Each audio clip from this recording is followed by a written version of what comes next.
பிரதமர் மோடி முதலமைச்சர் ஜெயலலிதா சந்திப்பு குறித்து அவதூறாக பேசியதாக தமிழக காங்கிரஸ் கமிட்டி தலைவர் EV.K. இளங்கோவன் மீது முதலமைச்சர் ஜெயலலிதா அவதூறு வழக்கு தொடர்ந்துள்ளார்.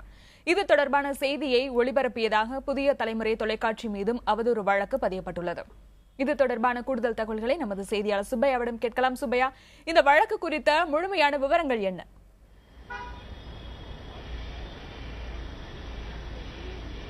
சரியா பார்த்தீங்கன்னா, அதாவது தமிழக முதலமைச்சர் ஜெயலலிதாவின் சார்பில் சென்னை மாநகர அரசு வழக்கறிஞர் ML ஜெகன் தற்போது ஒரு மனு ஒன்றை தாக்கல் செய்துள்ளார். சென்னை முதன்மை அமர்வு நீதிமன்றத்தில் பதிவுத்துறையில் இந்த மனு தாக்கல் செய்யப்பட்டுள்ளது.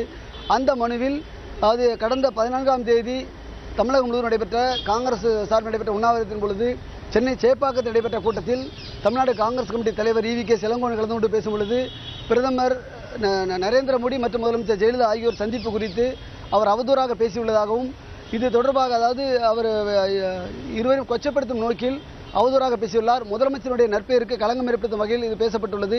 இது தொடர்பாக புதிய தலைமுறை தொலைக்காட்சியில் இந்த செய்தி ஒளிபரப்பாகி உள்ளது என்றும், எனவே அவதூறு வழக்கு சட்டத்தின் கீழ் உரிய நடவடிக்கை எடுக்க வேண்டும் என்று கோரி அந்த மனுவை தாக்கல் செய்துள்ளார்.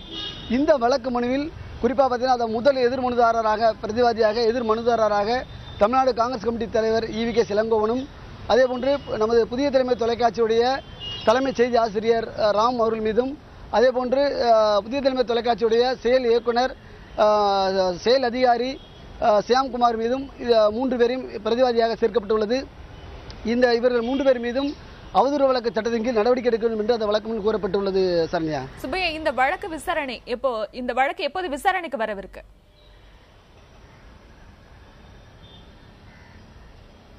சரியா பார்த்தீங்கன்னா, இந்த மனுவானது தற்போது சுமார் ஒரு 20 நிமிடங்களுக்கு முன்னதாக தாக்கல் செய்யப்பட்டுள்ளது. எனவே இந்த மனு நீதிபதியுடைய பார்வைக்கு செல்லும். அது சென்னை முதன்மை மாவட்ட அமர்வு நீதிபதியாக இருக்கக்கூடிய ஆதிநாதன் முன்பு இந்த மனு விசாரணைக்கு செல்லும். அப்போது அவர் படித்து பார்த்த பிறகுதான் இந்த வழக்கு விசாரணைக்காக பட்டியலிடப்படும். அந்த வழக்கு விசாரணைக்கு எடுத்துக்கொள்ளப்பட்டு அதுக்கு பிறகுதான் சம்மனப்படும். குறைந்தபட்சம் இதுக்கு 3 முதல் 4 நாட்கள் ஆகும். ஒருவேளை இன்றே நீதிபதி படித்து பார்த்து நாளையே இதுக்கு நம்பர் கொடுத்து இன்னும் ஓரிரு தினங்கள் விசாரணைக்கு எடுக்கும் வாய்ப்புள்ளது. இல்லை என்றால் வரும் திங்கட்கிழமை இந்த வழக்கு விசாரணைக்கு எடுக்கப்படலாம் என தெரிகிறது.